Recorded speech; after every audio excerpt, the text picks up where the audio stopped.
कांदा निर्यात बंदी 31 मार्च नंतरही कायम राहणार. केंद्र सरकारच्या निर्णयामुळे शेतकरी संघटना नाराज. केंद्र सरकारने 31 मार्च पर्यंत कांदा निर्यात बंदीचं नोटिफिकेशन काढलं. सरकारचा शेतकरी विरोधी चेहरा पुन्हा एकदा समोर आला. सरकारच्या निर्णयाचा अमोल कोल्हेंकडून निषेध. तत्कालीन मुख्यमंत्री उद्धव ठाकरेंनी जानेवारी 2022 मध्ये अबकारी वाईन धोरण बदललं. संजय राऊत परिवारानं राज्यामध्ये Ashok Garg Magni DFS private limited सोबत भागीदारी केलेली होती. महाराष्ट्राचा हा वाईन घोटाळा आम्ही उघडकीस आणला. किरीट सोमई यांची माहिती. 4 जून नंतर मोदी पुन्हा पंतप्रधान होतील. मंत्री उदय सामंतांचा विश्वास. तर काही जण तुतारी वाजवत मशाली घेऊन धावतील, पण त्यांच्याकडे पंतप्रधान पदाचा उमेदवार नाही. ठाकरे आणि पवारांवर सामंतांची टीका.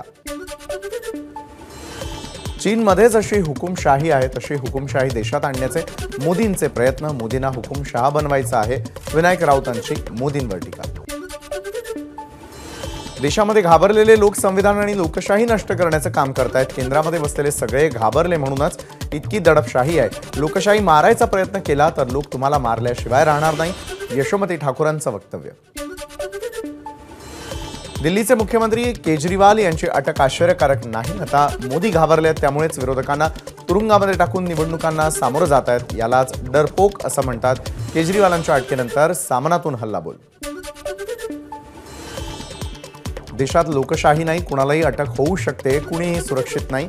केजरीवालांना खोट्या प्रकरणामध्ये अडकवलं जातं. देशामध्ये पुतीन आणि चीन सारखी राजवट चालू. संजय राऊतांची टीका. सोलापुरामधील आम आदमी पक्षाच्या 12 कार्यकर्त्यांवर गुन्हा दाखल. अरविंद केजरीवालांच्या अटकेच्या निषेधार्थ केलेल्या आंदोलन प्रकरणी कारवाई. महाविकास आघाडीमध्ये 48 पैकी 44 जागांवर एक मत. उर्वरित 4 जागांवर खरगे राहुल गांधी निर्णय घेणार. लोकसभेच्या उमेदवारीबाबत महाविकास आघाडीची दयनीय अवस्था झालेली आहे. महाविकास आघाडीला आता उमेदवार शोधावे लागतात. मंत्री अनिल पाटील यांची महाविकास आघाडीवर टीका. सुप्रिया सुळेंसाठी महाविकास आघाडीची इंदापुरामध्ये सभा. शरद पवार, रोहित पवार, बाळासाहेब थोरात उपस्थित. चौथ्यांदा मला संधी द्या असं म्हणत सुप्रिया सुळेंचं मतदारांना आवाहन. पवार साहेबांच्या सभेला जाऊ नका म्हणणाऱ्यांचा करेक्ट कार्यक्रम करणार. सुप्रिया सुळेंचं वक्तव्य. सत्तेत येण्यासाठी दोन पक्ष फोडले हेच देवेंद्र फडणवीसांचं क्वालिफिकेशन. इंदापूरच्या सभेमध्ये संजय राऊतांची बोचरी टीका. बीडमध्ये राष्ट्रवादीच्या शरद पवार गटातील कार्यकर्त्यांची बैठक. बजरंग सोनावणे, ज्योती मेटेंच्या संभाव्य उमेदवारीवरून नाराजी. आधीपासूनच पक्षात असलेल्यांना उमेदवारी देण्याची कार्यकर्त्यांची मागणी. शिरूरमध्ये अमोल कोल्हेंच्या प्रचाराला सुरुवात. दिवसभर मतदारसंघातील नागरिकांच्या घरी जाऊन भेटी घेणार.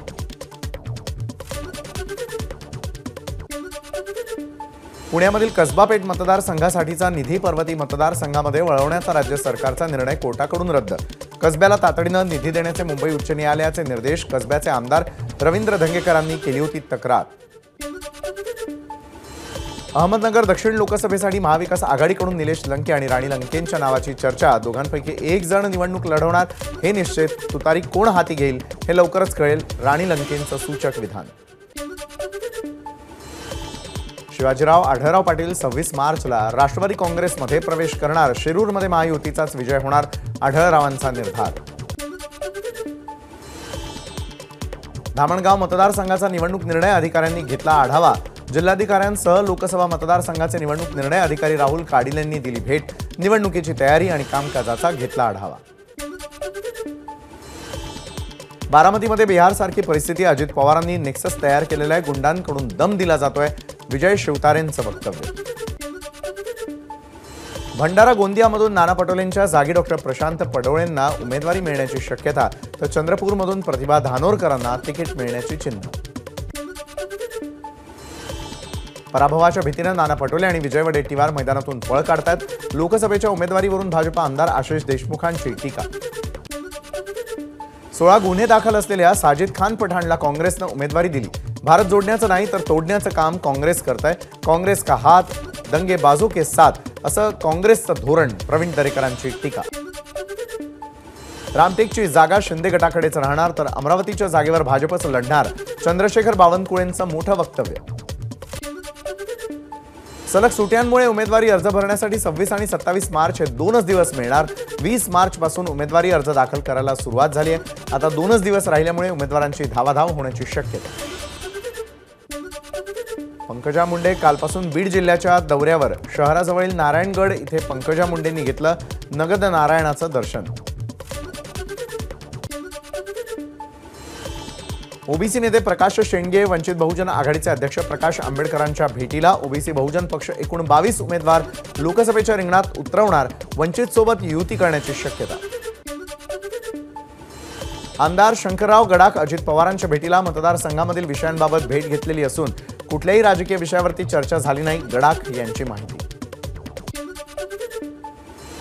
रविवारी मध्य रेल्वे आणि हार्बर मार्गावरती मेगा ब्लॉक. मध्य रेल्वेवर माटुंगा ते मुलुंड आणि हार्बर मार्गावर कुर्ला ते वाशी दरम्यान हा मेगा ब्लॉक.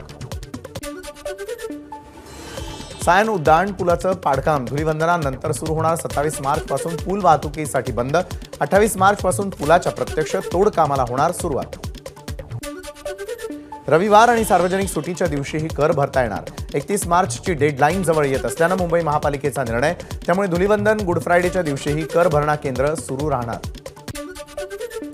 सलग 3 दिवस लागून आलेल्या सुट्यांमुळे विमान तिकीट दुप्पट. गोव्याचं विमान तिकीट 7,000वर तर मुंबई नागपूर विमान तिकीट 5,500वर. नाशिकच्या येवल्यामध्ये हिंदू मुस्लिम एकतेसाठी सामूहिक इफ्तार पार्टीचं आयोजन. इफ्तार पार्टीला अनेक पदाधिकाऱ्यांसह स्थानिक हिंदू मुस्लिम बांधवांची हजेरी.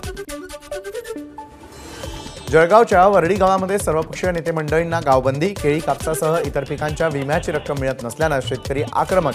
गावाच्या प्रवेशद्वाराजवळच शेतकऱ्यांनी लावले गावबंदीचे फलक. एबीपी माझा, उघडा डोळे बघा नीट.